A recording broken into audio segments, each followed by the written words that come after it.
La crise est une réalité quotidienne pour beaucoup d'entre nous. Le chômage, la pauvreté, les inégalités n'ont cessé d'augmenter ces dernières années. La politique menée par François Hollande, Manuel Valls et Emmanuel Macron, leur renoncement désespère la population et ouvre la voie à l'extrême droite et une droite ultra-réactionnaire. En 2017, face à ces politiques qui ont mené à la crise, il nous faut rompre et proposer un autre chemin. Notre développement économique actuel nous mène vers un désastre écologique. C'est pour cela que nous proposons la création d'1 million d'emplois dans des filières d'avenir et dans un grand plan de développement durable et de transition écologique. En 2016, les banques françaises ont fait 23 milliards de profits. En France, il y a de l'argent. Nous disons qu'il faut prendre le pouvoir sur la finance pour réorienter l'argent.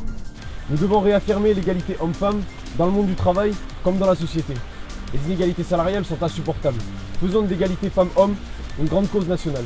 Bâtir une sécurité durable, c'est mettre fin à l'austérité budgétaire pour renforcer la protection sociale, nos services publics, rétablir une politique de sécurité intérieure, dotée de moyens de proximité, la police, la justice, protection des jeunes et agir pour la paix.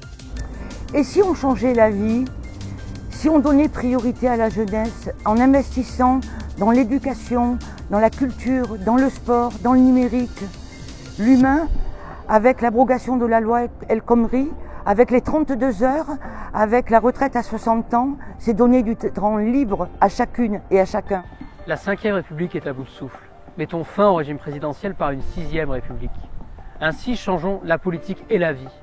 Plutôt que de modifier un texte, d'adapter un système, faisons que cette République soit sociale, démocratique et solidaire.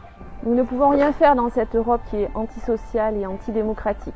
Il faut que la France demande l'abrogation du traité budgétaire qui asphyxie les finances publiques et les services publics. Ces propositions, nous les mettons à disposition de tous ceux qui cherchent une alternative de progrès. La France ne mérite pas ce que lui promettent la droite et l'extrême droite. Pour nous, ce sera toujours l'humain d'abord. C'est dans cet état d'esprit que nous appelons à voter Jean-Luc Mélenchon.